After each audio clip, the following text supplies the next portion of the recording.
vamos falar dessa história do Corinthians, que é muito louco, né? Parece história de filme. A Folha de São Paulo noticiou que foram encontrados câmeras e microfones de espionagem na sala da presidência do Corinthians. Para o jornal, a assessoria do clube disse que, abre aspas, a nova administração lamenta, mas não se surpreende. Só que o Perrone apurou e publicou na coluna dele que essa varredura que encontrou as câmeras e os microfones foi feita no dia da posse do novo presidente Augusto Melo, ou seja, ele nem tinha entrado na sala ainda. Se alguém colocou lá, não foi para espionar ele, né, Perrone? Então, assim, podem até ter colocado para espioná-lo a partir do primeiro dia e tal, a gente não consegue saber, né? Mas o fato é que não conseguiram, eu imagino que não conseguiram pegar nada, gravar nada, espionar nada ao Augusto, porque os caras tiveram esse cuidado no dia da posse, né? E aí eu apurei também que eles fizeram uma varredura no CT que ainda se chama Joaquim Grava, e ali no CT não acharam nada.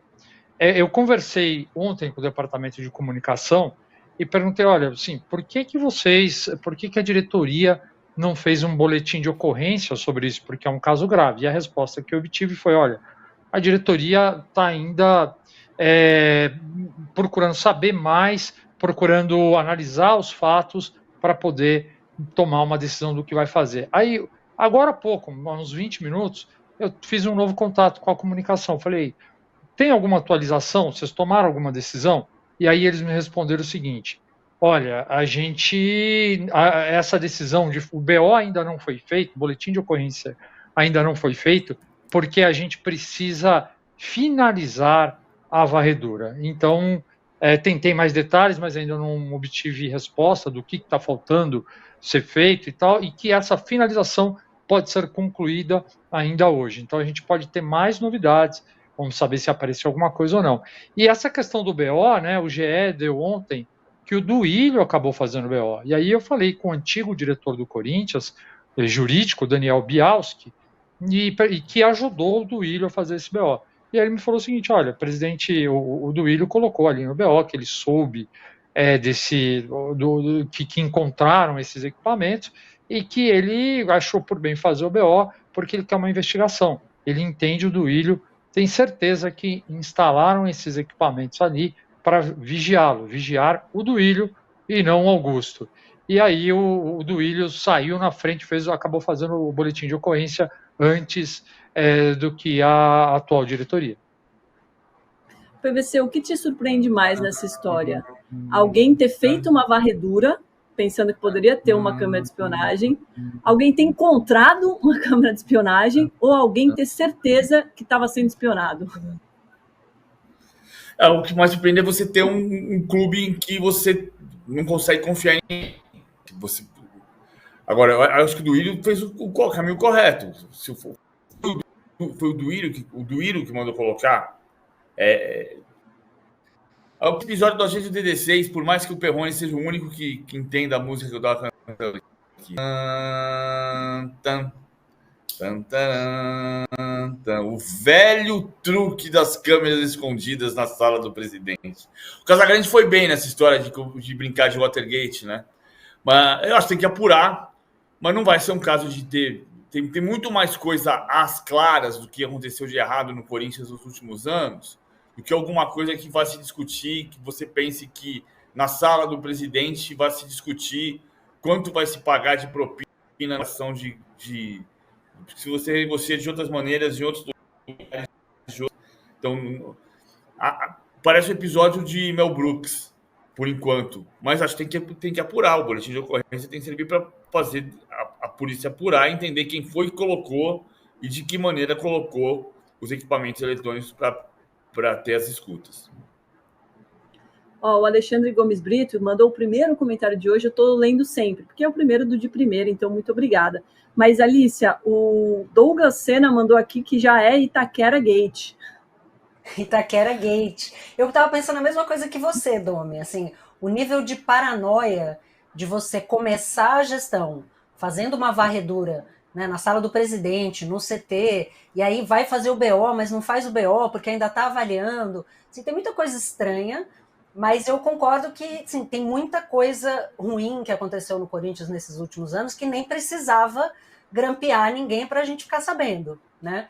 Mas é uma investigação que precisa ser feita, porque seja lá quem era o alvo da espionagem, a gente está falando de uma coisa muito, muito, muito grave, né? A gente está falando de alguém ter acesso a espaços privados no Corinthians e tá espionando as pessoas, né? Fazendo sabe-se lá o quê, onde é que mais tem câmera. Então, isso sem dúvida precisa ser investigado, mas não pode, né? A gente falou de cortina de fumaça na semana passada, por outros motivos, mas não pode tirar a atenção dos dos outros verdadeiros problemas do Corinthians, que não são poucos. Mas é importante que essa história seja investigada para saber quem colocou e quando colocou, né? Porque quando você encontra, você não sabe se está ali há 5 minutos ou se está ali nos últimos 2 anos. Então, vai ser um caso bem interessante para a gente acompanhar, já que deve ser investigado, uma vez que o Duílio, pelo menos, já fez o BO. Ô, Perrone, você acha que vai ser investigado mesmo? E... Diga, Tomi, segue você. Não, era isso. Se ele acha que vai ser, pelo que ele apurou, vai ser investigado mesmo ou é mais uma coisa que vão deixar passar? Então, assim, ontem eu conversei com uma pessoa, bati um papo com uma pessoa da atual administração e eu senti que, assim, essa pessoa especificamente, claro que ela não estava falando ali pela administração, mas ela estava meio cautelosa, assim, nessa linha. Poxa, a gente está com uma nova administração, tentando mostrar um lado positivo. Será que vale a pena a gente ficar batendo nisso daí, expondo isso aí? Porque é mais um caso policial, é tudo que a gente não quer para o Corinthians hoje, a gente quer que o patrocinador sinta firmeza aqui e tal, e essas coisas pegam mal. Então, sabe, eu fiquei assim, meio assim, putz, vocês estão meio que um discurso que esses caras estão na dúvida se vão entrar ou não. Por outro lado, a postura do Departamento de Comunicação a partir de hoje parece ser bem diferente, que eles vão colocar o BO, vão fazer o BO. Inclusive, só para mais uma atualização, acabei de receber uma resposta do Departamento de Comunicação, eu tinha perguntado assim, bom, não terminou então a varredura, encontraram mais alguma coisa, e aí me responderam o seguinte, olha, é por isso que a gente tem que esperar finalizar, porque aí nós vamos descobrir se aparece mais alguma coisa nessa linha ou não. E aí eu acho muito importante, assim, a partir do momento, já tem um BO ali, né? Independentemente do que a diretoria vai fazer, o Duílio já fez. Então acho que é importante o Duílio, o clube, a partir do momento que se interessar também por isso, cobrar as autoridades, e esse negócio não pode ficar assim. Não pode, sabe, deixar para lá. Então, se vai ter a investigação ou não, acho que agora passa a ser uma coisa de cobrar a polícia, né, de ficar em cima ali e ver o que está sendo feito. Não pode ficar para trás isso. Diga lá, PVC. Não, eu ia falar que se você pegar das coisas equivocadas que houve no Corinthians nos últimos tempos, de chegar a uma dívida de 960 milhões de reais sem contar o estádio, eu acho que a gestão do Duílio teve o mérito de aumentar a receita. Esse é um ponto importante. O Corinthians bateu 950 milhões de reais de receita. Foi a segunda maior receita do futebol brasileiro em 2023, mesmo com o Palmeiras campeão brasileiro. Mas você tem coisas que são muito malucas, né? Essa história do Savarino, que daqui a pouco nós vamos falar, chama atenção para algumas transferências que aconteceram recentemente. O Fausto Vera é a segunda maior negociação da história do Corinthians. Só o Carlos Tevez custou mais caro do que Fausto Vera. Aí você percebe, bom, tudo bem, é lógico que o mercado inflacionou, mas se você pagou o segundo preço mais alto da história do Corinthians, não precisa de escuta para saber que tem coisa errada ali, né? Agora, é lógico que o Corinthians é muito engraçado como você percebe nesses pequenos detalhes como valem ouro as cadeiras de presidente. Nesses detalhes e em detalhes que aparecem em momentos de eleições. Ou como acontece no caso da CBF de hoje, que todo mundo quer sentar naquela cadeira. Tem ouros naquela cadeira, que a minha não tem, a minha é de couro mesmo. Não, e PVC, só uma coisa que eu acho legal a gente lembrar, desculpa, Domi, interromper, é que assim, você falou da cadeira que vale ouro da CBF também, a CBF também teve agora, né, recentemente, a gente ficou sabendo que encontraram aparelhos que seriam para espionagem, se não me engano, no refeitório da CBF. Então, Você sabe, percebe? As coisas ali não é uma exclusividade corintiana isso. Mas, PVC, você tem toda a razão de levantar essa questão. Por que estão espionando, né? Se estão realmente, de fato, espionando. Alguma coisa tem ali, né? Alguém quer muito sentar ali nessa cadeira. E a gente tem nosso quadro de finanças hoje, já faço o jabá toda sexta-feira, tá muito interessante, então fique ligado daqui a pouco. Mas, Alice, é bom começar uma nova administração assim, né? Com tudo isso acontecendo. E o Corinthians tem um problema de reputação a reconstruir, né? Uma reputação não é só uma reputação a zelar, é uma reputação a reconstruir nesse momento. E por isso eu entendo a informação que o Perrone trouxe de uma pessoa de dentro do clube que fala: a última coisa que a gente precisa agora é estar discutindo um caso de espionagem. Seja lá onde ele tenha começado, quem seja o responsável, isso não dá uma clareza, uma tranquilidade para quem vai se associar ao clube. E o clube, de fato, tem feito na captação de receita, especialmente no marketing, um trabalho muito bom, que infelizmente tem tanta dívida para pagar que o dinheiro, as contas ainda não fecham.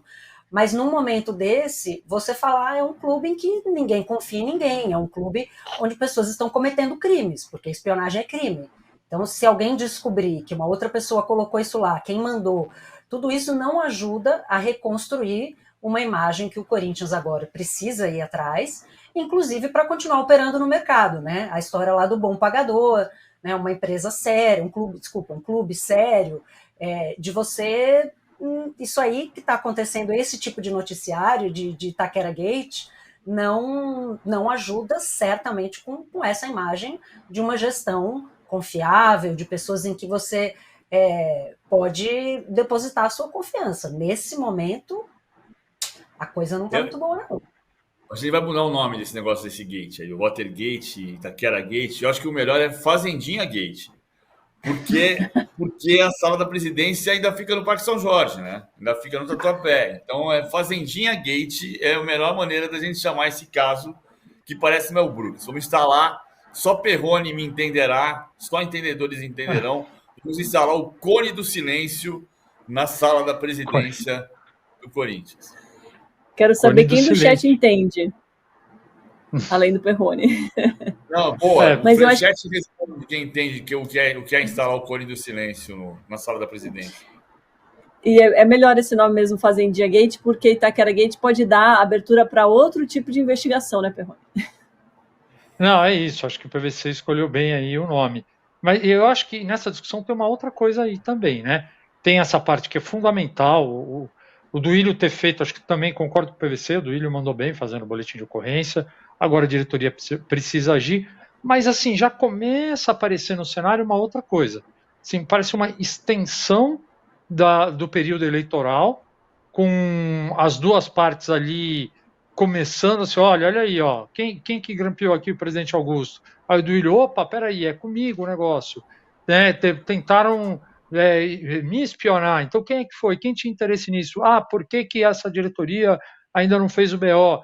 Parece que a gente já começa a entrar numa discussão ali que se assemelha a uma extensão da disputa eleitoral ou até uma antecipação já do próximo pleito. A gente não pode esquecer que o Duílio é ex-presidente e hoje é, obviamente, opositor.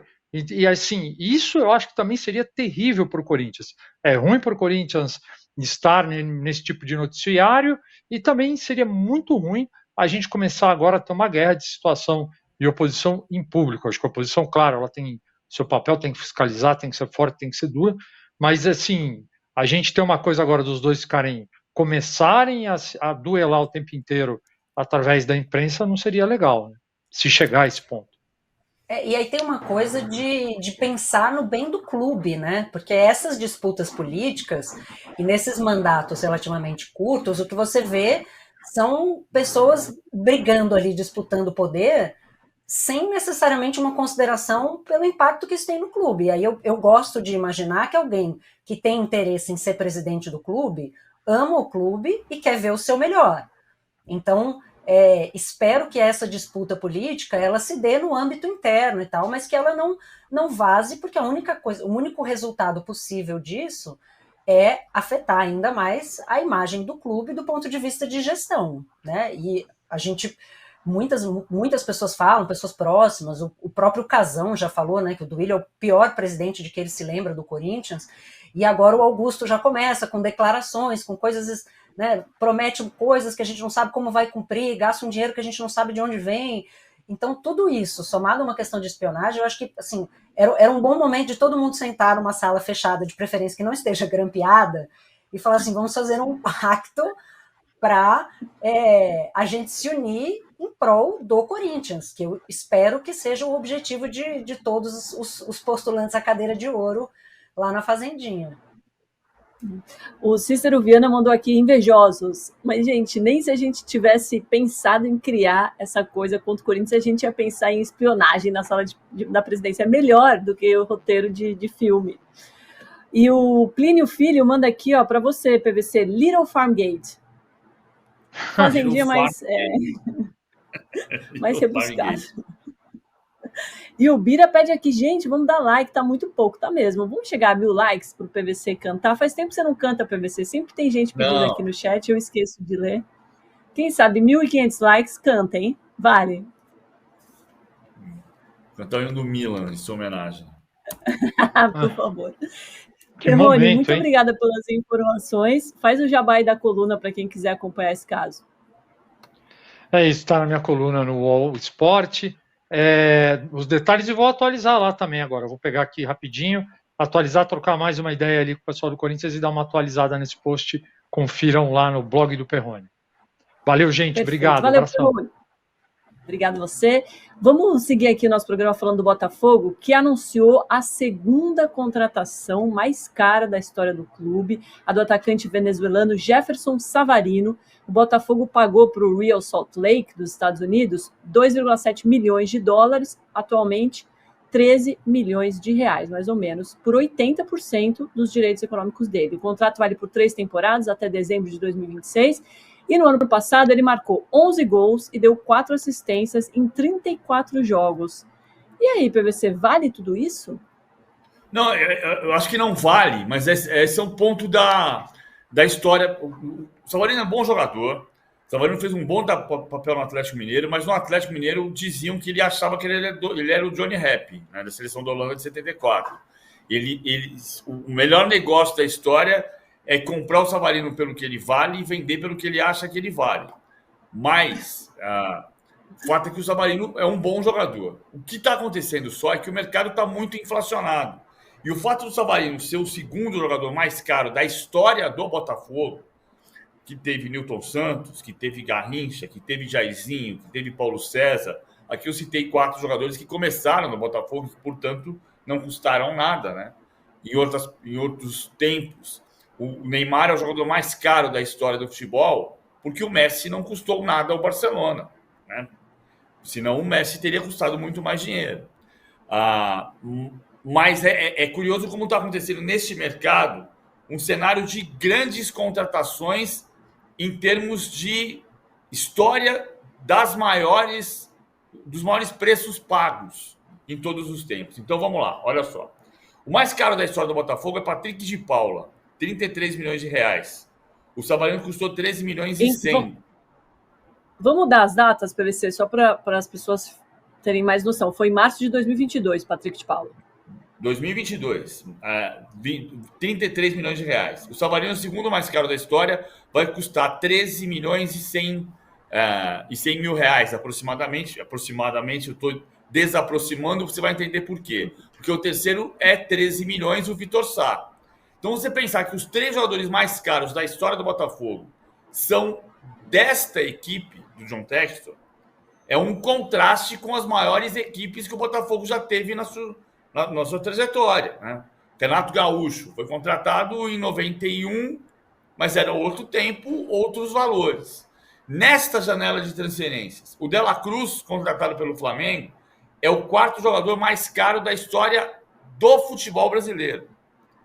E também o 4º mais caro da história do Flamengo. Porque os 4 mais caros da história do Brasil são os 4 do Flamengo. Gerson, Gabigol, De Arrascaeta e De La Cruz. O jogador mais caro da história do Corinthians que durante muito tempo, até 2019, era o mais caro da história do Brasil, é Carlitos Teves, que custou o equivalente a 60 milhões de reais em 2005.